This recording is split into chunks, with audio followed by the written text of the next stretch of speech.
Hi, my greetings to all the viewers. I'm Dr. Sreenath Manikanti. I'm Senior Consultant Neonatology and Pediatrics in Kauvery Hospital.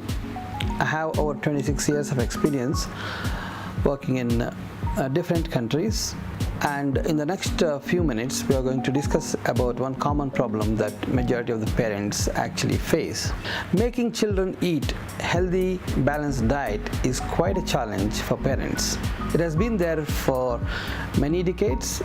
In olden days, parents used to show stars and moons to make the child eat, and nowadays they show gadgets and make all circuses to make their children eat. Let us await some questions and find answers how we can help these parents. Here goes the first question. In India, fuss eating children is quite common.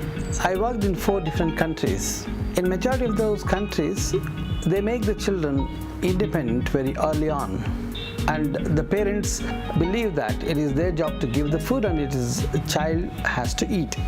In India, most of the parents think that it is their duty to feed them, and some parents continue to feed them even when until child goes to school and even beyond. And that's why I see fuss eating much more common in children with the Asian parents compared to the children in the West. That's a good question. So poor appetite is where the child is not able to eat any kinds of foods.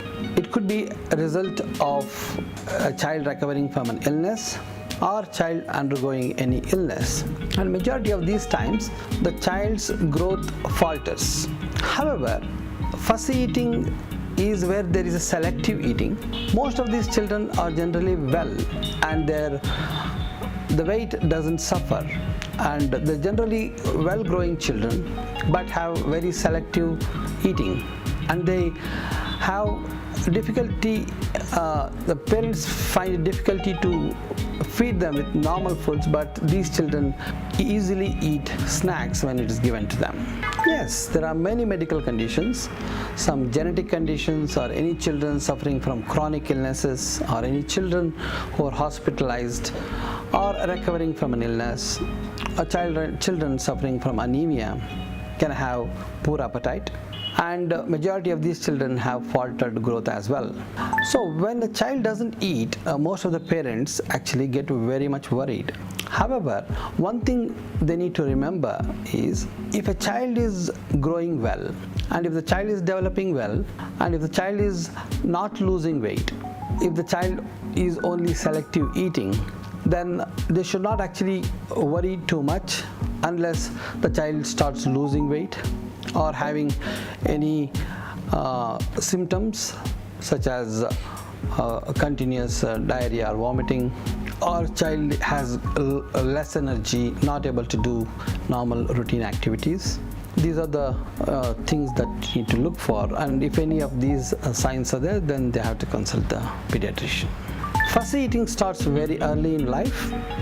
So to prevent fussy eating, what I would advise is start weaning foods, exclusive breastfeeding for first 6 months, and start weaning foods at 6 months, and start a variety of foods like different boiled and mashed vegetables, pureed fruits, cereals, and not to just stick to 1 or 2 foods. And we say a rainbow plate is the best for the kids. It should have varieties of fruits and vegetables, varieties of cereals, and diversify the foods instead of giving just 1 or 2 foods because the child likes it.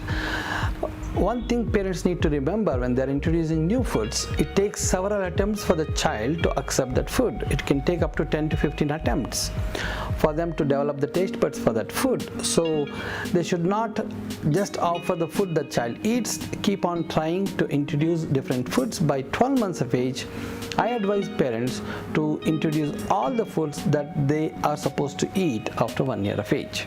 If a child is otherwise well and have very selective eating, or they are trying to make things difficult for the parents, majority of these are psychological issues. Children may be doing that for seeking attention from the parents. Parents should not just succumb to the the mind game that the child is playing. What they have to do is offer 2 varieties of nutritious food to them. If the child refuses food, take the food away and just give water until the next meal. Not to give any snacks in between, that will kill the appetite. No child will go hungry. Keep doing that for a couple of days and the child will start automatically accepting it. But if you succumb to the child and start giving what the child wants in terms of giving snacks, then the cycle will continue. Just ignore if the child is not eating. Just keep offering foods and give only water in between. Not to give too much of milk. Reduce the milk amount as well. In the third wave, we have seen many kids getting affected with COVID. However, we are fortunate that majority of these children recovered uneventfully. However, the COVID has known to affect the sensation of smell and taste. It's called parasmia. And some of the kids take several weeks for their appetite to come back. One of the things that can help them is to make them smell different foods which do not have very strong odor, and eventually they actually start getting their appetite back. And make the child see the food, touch the food, smell the food, and eat on their own. So before we end this session, I would like to give an advice to the parents. Make the children independent in eating. Start the weaning food at 6 months of age. Start offering them finger foods by 9 months of age, and give them to eat with spoon by 11-12 months. And even if they make it messy, keep persisting that, and buy a high chair and make them sit on the high chair and offer the food in the same place. Do not show TV or mobile while they're eating. Let them see the food, touch the food, smell the food, and let them enjoy all the 5 senses. And in that way, you can make them actually interested. In older children who are fussy eaters, make them involved in the making of the food and make them sit with the family and eat at least one family meal together with the family. These measures will definitely help the child to be a better eater, and it will be less worrisome for the parents. If you have any further questions, you can always contact us at Kauvery Hospital. Thank you.